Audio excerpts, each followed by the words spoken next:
Bonjour chasseurs, bienvenue à l'aile droite de la bibliothèque de Babel. Ici reposent toutes les informations des créatures imaginées ou vues par l'humanité. Et je suis donc parti à mes archives pour te trouver ce que tu es venu quérir. Aujourd'hui, nous retournons dans la mythologie nordique pour poser nos bagages à Helheim, afin de voir la divinité qui jouera un rôle important dans cet univers. Qui est-elle? Que veut-elle? De quoi est-elle capable?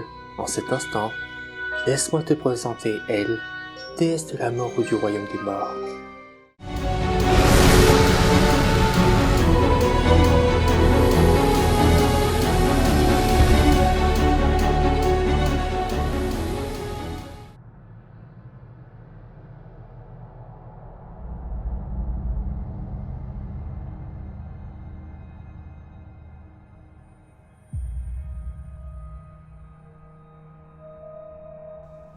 Elle était la redoutable reine du monde souterrain, un lieu sombre et lugubre où les âmes des morts étaient envoyées après leur départ de Midgard, le monde des vivants. Elle était décrite comme une figure sinistre, avec un visage blême et des yeux perçants qui semblaient pénétrer jusqu'à l'âme de ceux qui croisaient son regard.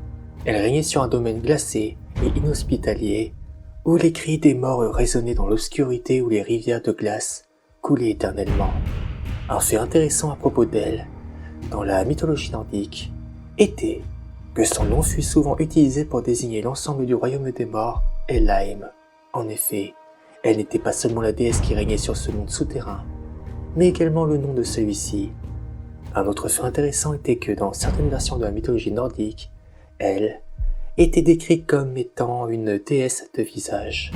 D'un côté, elle était représentée comme une belle jeune femme, tandis que de l'autre côté, elle était décrite comme étant une figure monstrueuse et effrayante, avec une moitié de visage de couleur pâle et de l'autre moitié de couleur sombre. Cette dualité reflétait la nature complexe et ambivalente de elle, en tant que déesse de la mort, qui pouvait être à la fois belle et terrifiante. Les légendes ajoutaient qu'elle était implacable envers ceux qui avaient trahi les dieux ou qui avaient commis des crimes graves. Les âmes des pires criminels et des ennemis jurés des dieux étaient envoyés dans son royaume, où elles étaient torturées pour l'éternité dans des souffrances indescriptibles. Elle était également connue pour sa froideur et son absence totale de compassion, car elle n'accordait aucune faveur aux morts, qu'ils furent bons ou mauvais. Elle jouait un rôle important en tant que gardienne du royaume des morts.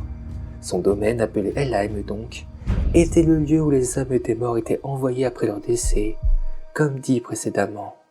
Elle était responsable de l'accueil et du jugement des âmes qui arrivait dans son royaume. Selon les histoires, elle était également impliquée dans plusieurs récits impliquant les dieux nordiques. Dans l'une de ces histoires, elle fut mentionnée comme la fille du dieu Loki, qui avait été banni par les autres dieux pour ses actes malveillants. Elle était envoyée alors par Odin, le roi des dieux, pour gouverner le monde souterrain et y accueillir les âmes des morts. Dans une autre histoire célèbre, elle fut impliquée dans la mort de Baldur. En effet, Loki, jaloux de la popularité de Baldur, le dieu de la lumière et de la beauté, organisa un complot pour le tuer. Il fabriqua une flèche avec du gui, une plante qui était considérée comme la seule chose qui pouvait tuer Baldur. La flèche fut alors lancée par le dieu aveugle Od, qui fut manipulé par Loki. Baldur mourra instantanément et son âme fut envoyée dans le royaume d'El, où il fut retenu prisonnier jusqu'à la fin du monde. Mais aussi, un des rôles les plus importants qu'elle jouera sera celui au début du Ragnarok. À ce moment, les morts se soulevèrent de leur tombe et se dirigèrent vers le royaume de Hel, qui, cette dernière, ouvra alors les portes de son royaume et libéra les âmes des morts. Ils se joignirent aux géants dans la bataille contre les dieux. Elle, elle-même, chevaucha un navire funéraire appelé Naglfar, qui était construit à partir des ongles des morts. Plusieurs créatures et dieux sont associés à elle et à son royaume des morts Helheim. Voici quelques exemples. Le chien Garm était un chien géant qui gardait l'entrée du royaume d'El. Selon la légende, il était destiné à affronter le dieu Tyr pendant le Ragnarok. Le serpent Nidhogg était un serpent géant qui rongeait les racines de l'arbre Yggdrasil, l'arbre de la vie.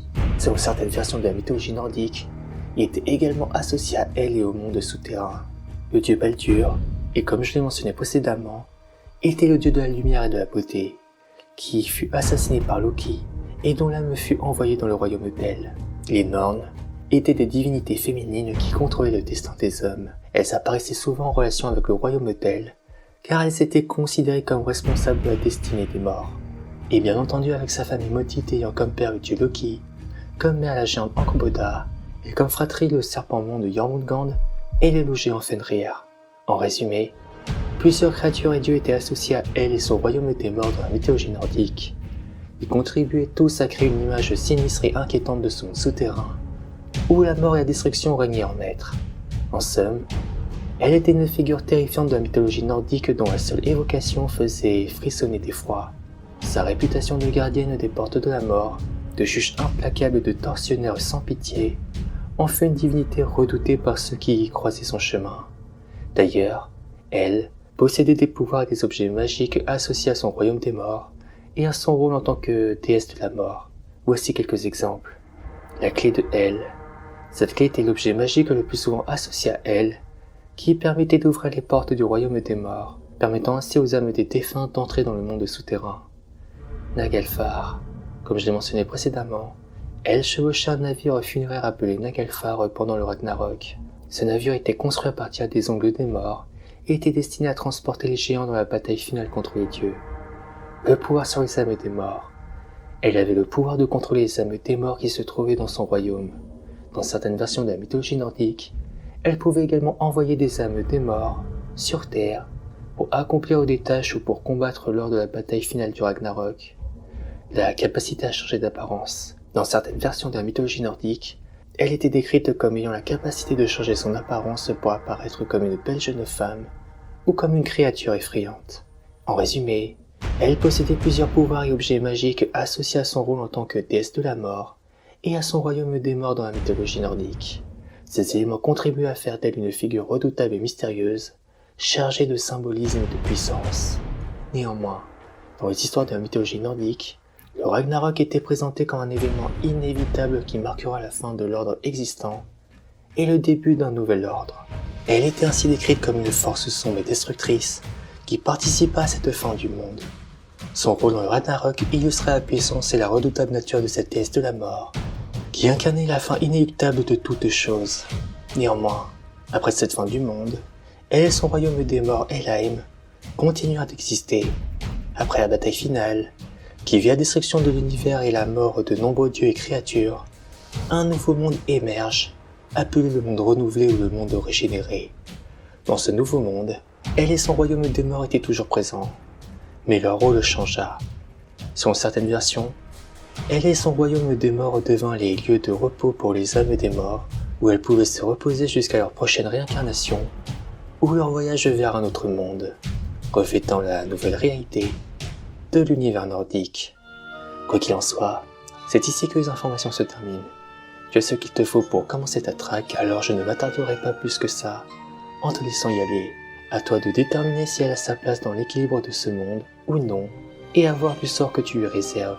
Sur ce, je te laisse chasseur. Bonne route à toi.